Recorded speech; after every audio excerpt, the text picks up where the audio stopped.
السلام عليكم ورحمة الله وبركاته.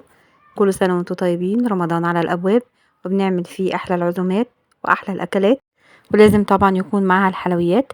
تعالي أقولك ازاي تعملي صاج الكنافة القمر ده اللي هيشرفك في العزومات، وشكل في منتهى الشياكة وطعم ولا أروع من كده. يلا بينا نسمي الله ونصلي على الرسول.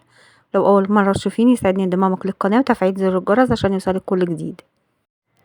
اول حاجة هنحضرها معانا طبعا هي الشربات علشان نسيبه يبرد.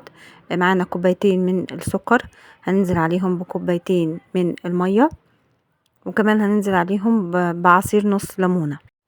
بنرفع الشربات بتاعنا على النار ونحسب بعد الغليان 7 دقايق، وبعدين بندفع عليه ونضيف معلقة صغيرة من الفانيليا.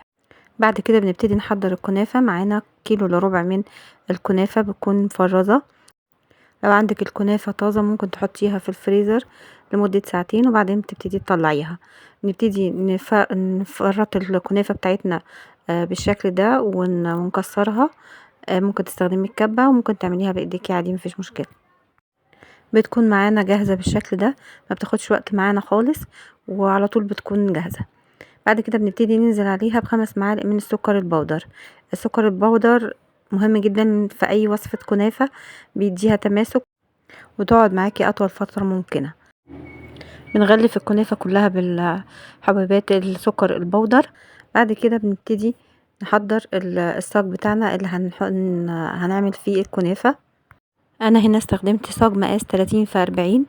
تقدري تستخدمي المقاس اللي انت تحبيه، بس طبعا هتعملي معاه كمية الكنافة تكون مناسبة ليه. نبتدي نوزع معلقتين كبار من السمن في قلب الصاج بتاعنا، وبعد كده بنبتدي ننزل بكمية الكنافة بتاعتنا كلها. طبعا الكنافة في الأول هتكون هايشة وعالية كده وهيتهيألك ان الكمية كبيرة على الصاج. لا أبدا، هي بعد ما نبتدي نوزعها ونضغطها هتكون مناسبة تماما لحجم الصاج. بنوزع الكنافة بتاعتنا بالشكل ده ونسويها بإيدينا، وبعد كده بنبتدي مرحلة ان احنا نضغط عليها علشان تكون كلها متساوية او بسمك واحد في الصاج بتاعنا. زي ما احنا شايفين كده ضغطت الكنافة كويس. وفي المرحلة دي كمان زيادة تأكيد بنجيب صينية تكون تقيلة شوية ونبتدي نضغط عليها كويس علشان ناخد نفس التماسك اللي بيحصل في المحلات الحلويات، وتكون معانا بالشكل ده كده تمام.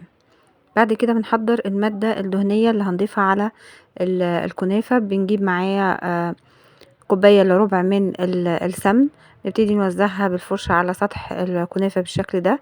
نوزع الكمية كلها كويس، وده بيكون شكلها. بعد كده بندخلها الفرن مسبق التسخين على درجة حرارة 180 رف أوسط لحد ما تبتدي تاخد اللون المناسب. بعد كده بنحضر الكريمة بتاعتنا، عبارة عن كوباية الا ربع من اللبن، عليها 3 معالق من السكر. بندوب السكر مع اللبن كويس جدا. بعد ما دوبنا السكر مع اللبن كويس هنضيف دلوقتي نص كوباية من الكريم شانتيه الغير محلى. هضيف عليهم معلقتين ل3 معالق من بودرة الكريم باستري. بودرة الكريم باستري بتدينا قوام وطعم غني جدا. في حالة انها مش متوفرة عندك مفيش مشكلة، بس يفضل انك تضيفيها. بنبتدي نضرب الخليط بتاعنا كويس جدا لحد ما نحصل على قوام الكريمة المظبوط. لو حسيتي ان القوام بتاع الكريمة بقى تقيل معاكي ممكن تضيفي عليه معلقتين كبار من اللبن وهيبقى كده تمام. شايفين القوام بتاعه بقى بالشكل ده. بعد كده بنبتدي نحضر الكنافة بتاعتنا بعد ما خرجت من الفرن. بنسقيها على طول بالشربات، طبعا الشربات بارد. بنوزع كمية الشوربة بتاعتنا كلها، وبعدين بتقطعيها وهي سخنة علشان تكون سهلة معاكي بالشكل ده. طبعا هنقطعها مربعات كبيرة. بعدين بتسيبيها تبرد تماما قبل ما نضيف عليها الكريمة. بتكون معانا بالشكل ده. نستخدم الكريمة في كيس الحلواني ونبتدي نعمل بيها الشكل اللي احنا شايفينه ده. ممكن برضو تعملي شكل روزيتات بالكيس بتاع الحلواني. التزيين حسب رغبتك. بعد كده بنبتدي نضيف الفاكهة اللي موجودة عندنا. انا هنا استخدمت الموز والفراولة.